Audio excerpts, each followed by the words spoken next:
Extra Mile gave us the chance to put the kids first. At the beginning, when I found out, I was feeling a bit like, was it because I was falling behind and everything? But then when I realised that like some of the really smart kids have got it as well, I didn't really feel that stupid.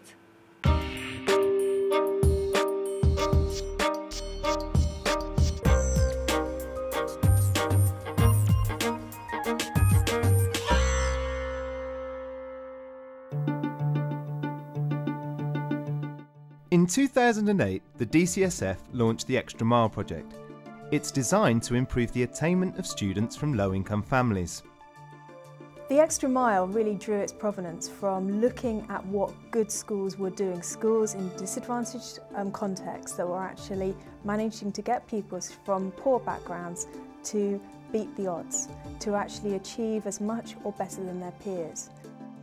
Case studies taken from 23 Good Practice Phase 1 schools were divided into 12 categories and then published so they could inspire other schools. Now, about 80 secondary schools are running projects specifically aimed at deprived students. It gives schools the autonomy to make the choice from informed knowledge about what is going to make the difference, and then they can amplify their actions that are already in place in a way that accelerates progress.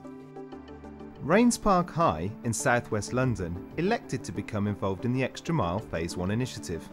We were selected by our school improvement partner from the borough as a school that, although we didn't have a predominant number of free school meal students, we did have a significant number, and they thought that we would actually benefit by being involved.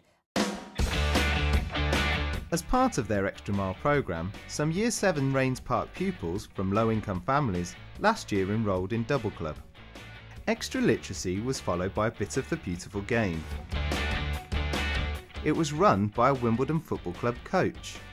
We actually had a football coach who was also an English teacher that came in, worked with the students and made it really fun.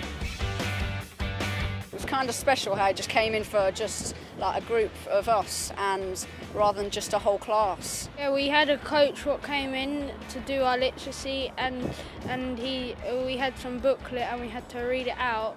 They used to have man of the match for who got the top spellings and all, and all the rest of it. And then they used to do some football training after school and they raved about it, they loved it.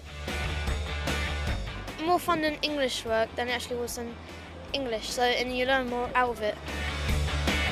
I used to forget my full stops a lot and my spellings weren't that good, but I've improved in my spellings ever since after that.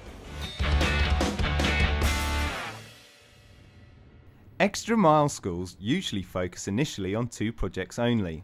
At Rains Park High, in addition to Double Club, older pupils may be assertively mentored by a member of staff to ensure that a pupil is working to the best of their ability. What I want to do is see what progress you've made from the last meeting and see what we can do to improve things even further. We're very keen to recognise that these kids aren't homogeneous, the schools aren't homogeneous, so the choice and selection that schools will make will be pertinent to their context. And what we've encouraged schools to do is to identify 2 complementary activities that again suit them.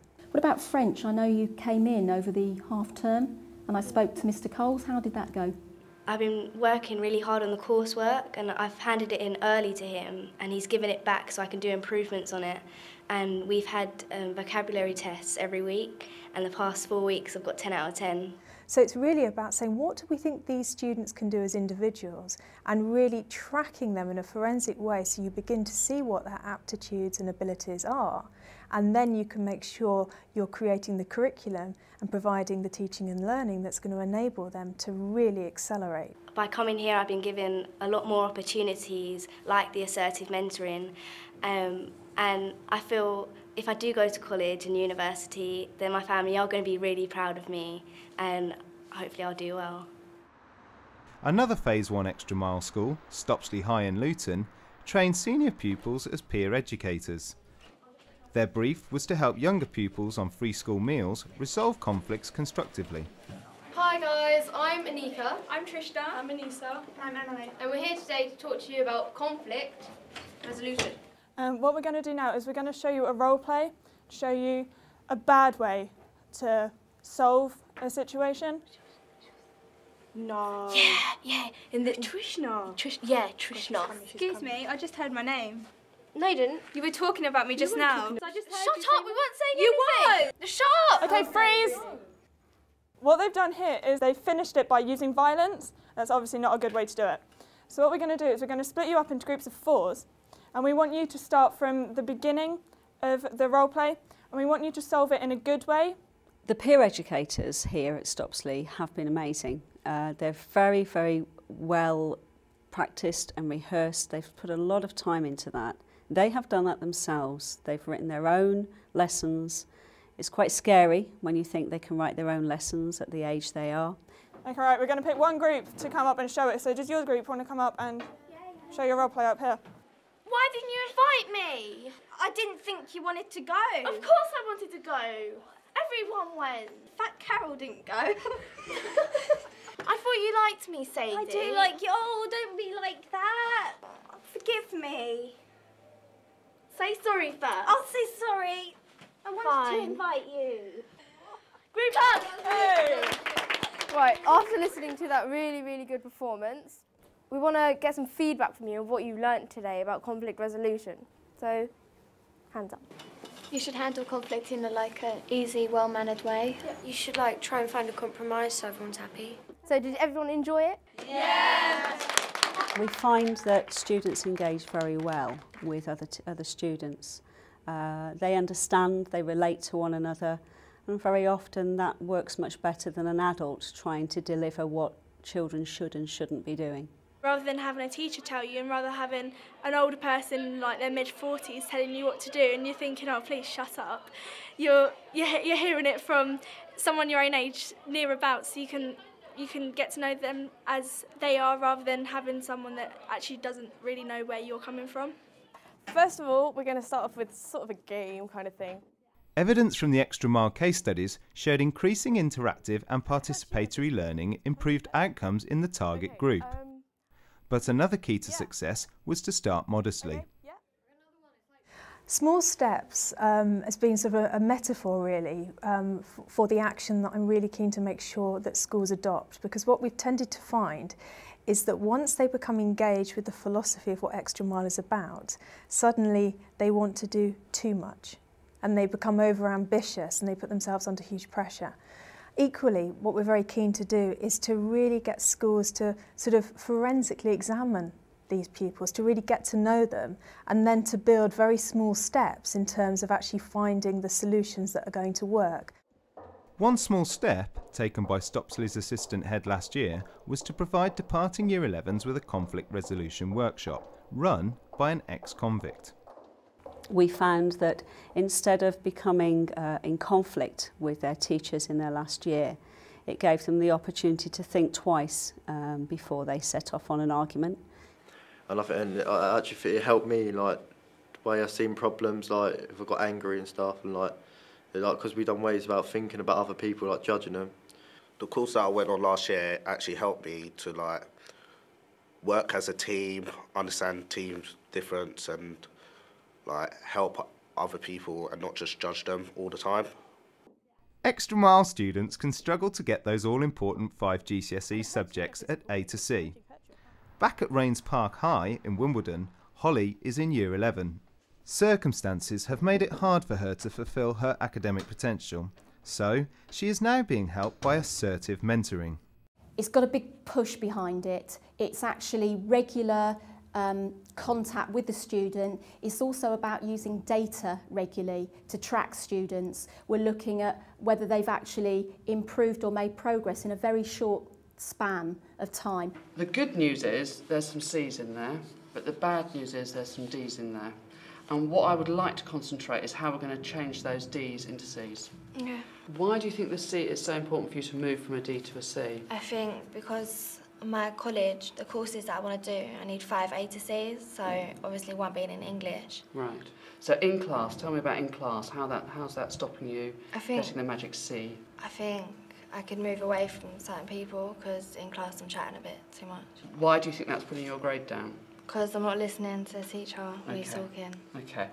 And maybe speak to your friends and say, I'm not being funny, I just want to get a C. And hopefully they'll support you in that, because if they're friends, they will. Yeah. Yeah? If you're a child that isn't on free school meals, you've got 3 times the odds of actually getting those threshold grades compared to a child who is on a free school meal.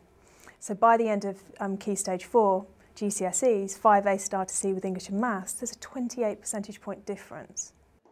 Just how well an Extra Mile school is doing in narrowing this gap needs careful assessment and monitoring from school leaders.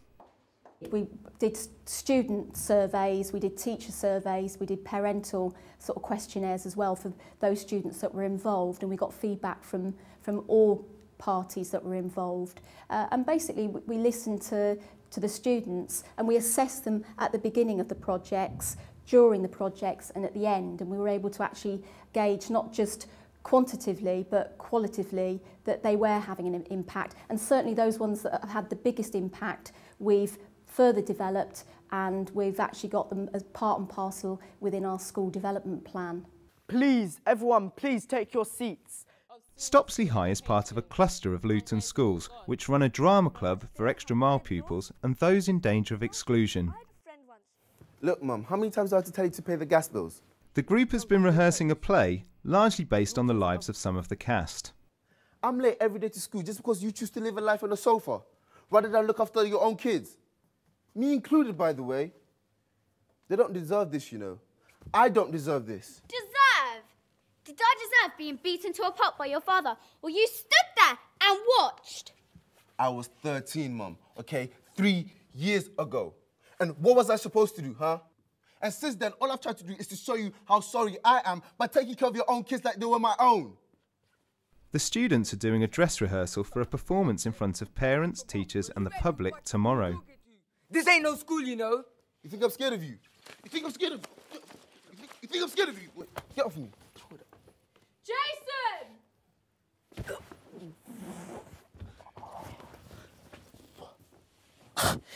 Jason, what are you doing? These people are dangerous. Under the Extra Mile auspices, pupils went on a visit last year to the Sylvia Young School, which trains students for professional acting and singing careers. And whilst there, they realised that actually the discipline involved in doing drama and acting is really quite intense. They've come back with a sense of what they have to do and the hard work that's involved for them to go on and to act and sing. You don't know me, you don't care. I have my feelings scattered everywhere. 1 step forward, 5 steps back. I can't do this, I'm about to crack. This is going to make a real difference. That opportunity that they've had will make a difference to those students. Oh, oh. But what does a school need to do to make sure their Extra Mile project makes a real difference? The one thought that I think I'd be encouraging people to take away about the Extra Mile is not to actually think about which activity we would like to do, but that the starting point really is to think about the who, to actually think about who are our target group of students here that we want to work with, that we can make the difference for, and then actually tailoring the right set of interventions to enable that to happen for those pupils.